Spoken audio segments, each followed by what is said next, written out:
So I just got back from the New Hampshire off-rodeo and picked up one of these grill badges.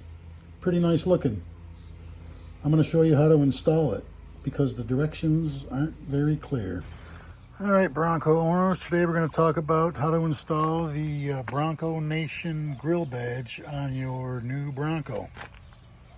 Depending on the model you have, the steps may be a little bit different, but they should pretty much apply to any model you have.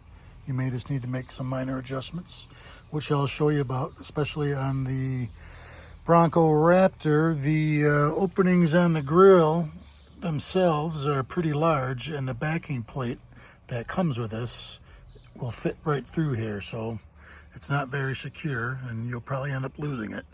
So I'm going to show you how to make adjustments for that as well. All right. First, I'll show you what you need. So you're not going to need too many tools to do this job. It's actually pretty simple. You're going to need an angle grinder with a cutoff wheel or a hacksaw if you don't have something like that. You're going to need a small screwdriver. You're going to need a 5/16 socket. You're going to need a 10mm socket, either a socket with a ratchet or you could use a small impact wrench. You're going to need a drill bit if you need to modify the back plate. I used a 7/32 drill to relocate the holes. You're going to want some thread locker. You're going to need a marker to mark your studs where you need to cut those. And if you're lucky enough to be a home brewer, you might want a beer or two to go along with you. All right, so let's get started. The first thing we're going to need to do is remove the air intake and front bezel that covers the radiator. This is really simple. You'll see there's 9 little tabs that hold these all in place. You need to carefully remove these, and this whole front bezel section will come right out. So to get these tabs out, you'll see there's a little indent on each one of these plugs that gives you a spot to get your screwdriver in and pop these out. You want to be careful. If you pry too hard, you may end up breaking them. So you definitely don't want to do that. You just want to be patient and gently pry up both sides if you need to until you get this little tab to pop up. And I'll show you how to do that. All right, so you're going to want to get your screwdriver in that little insert, pop that up there, gently work around and pull this tab up. Don't pull it all the way out, although if it does come all the way out, it's not a big deal. And then just pull this whole plug right out. Some of them are a little tight. You may find that this plug actually pulls all the way out of there. That's not a big deal. You could just put it right back in there and you're good to go. So you're going to do this 8 more times and we'll pull this whole bezel out. All right, so once we get all of our clips out, we need to pull the air breather off. Well, you'll see this just kind of snaps on there. It also interlocks in the front here on both sides. You're going to just lift straight up on this and then that'll unsnap, and then you're going to want to disconnect your hose fitting here. That just goes into that connector, or set that aside. And then just lift this whole front bezel right out of place and set that. All right, so next we need to disconnect this electric harness on the driver's side, along with the camera and washer tube for the camera on the passenger side. This is a little easier with 2 hands, but there we go. Now with all our bolts removed and clips out, we can carefully pull the front grill off. We'll start in the corner, just gently pry that out, work our way around, just very gently. You don't want to break anything and you don't want to drop it, so you should probably use 2 hands to do this as well. Once we get this all freed up, our grill comes right on out. And there we have it.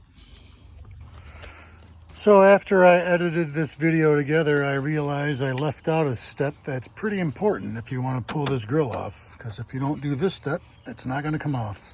So underneath this bezel, there's 4 bolts that actually hold the grill in place. And with the bezel in there, I can't really show you, but if you look down in there, let's see if I can zoom in.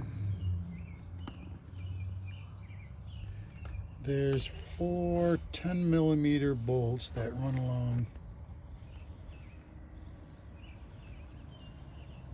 right where my finger is there. The lighting kind of sucks, but you can see them right there. There's 4 10mm bolts that are across the front of the grill that hold it in place. You'll definitely want to take those off if you want to get the grill off. You'll notice the threaded rod to bolt it to the front grill is pretty long.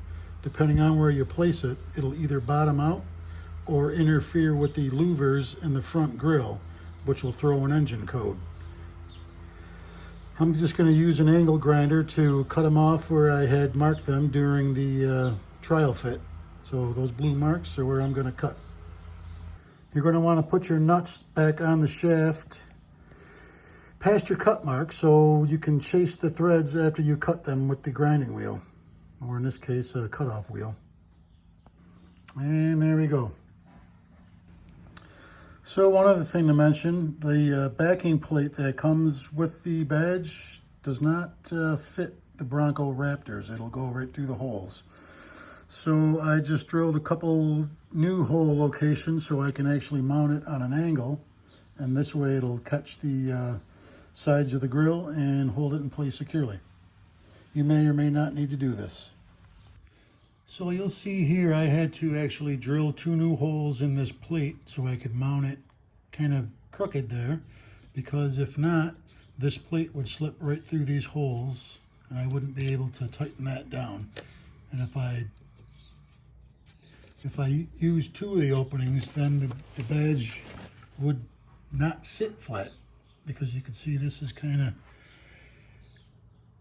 not a level surface. So this is where I used the 7/32 drill and just drilled 2 new holes. Installed the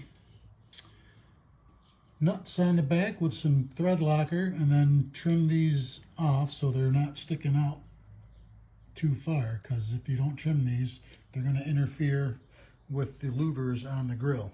And these are those louvers I was talking about. These open and close as your engine heats up and cools down to regulate the temperature. And if your bolts are sticking out too far, they'll interfere with this louver being able to operate, and you'll get a check engine light. You want to avoid that. And once your grill is off, if you want to make any modifications to it, now would be the time. You could paint if you wanted, change the color of the grill, change the color of the lettering. Do whatever makes you happy. It's your truck. Do with it what you want.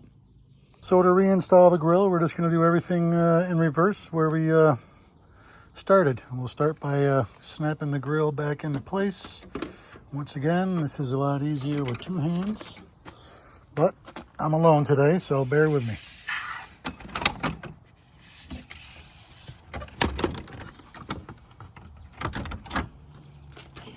You'll see there's little guides that tell you where to get everything lined up.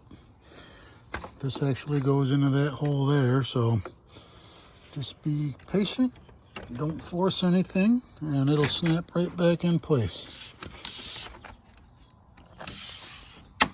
There's one. Just work around.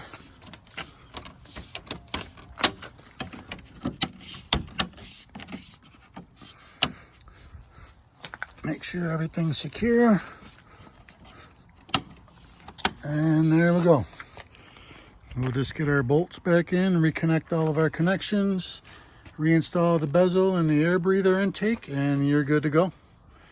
Hope this video helped you out, and have a good day. And one final note, to put these clips back in, you just leave that extended, place the clip back in your hole, and just push it down. Nothing to it.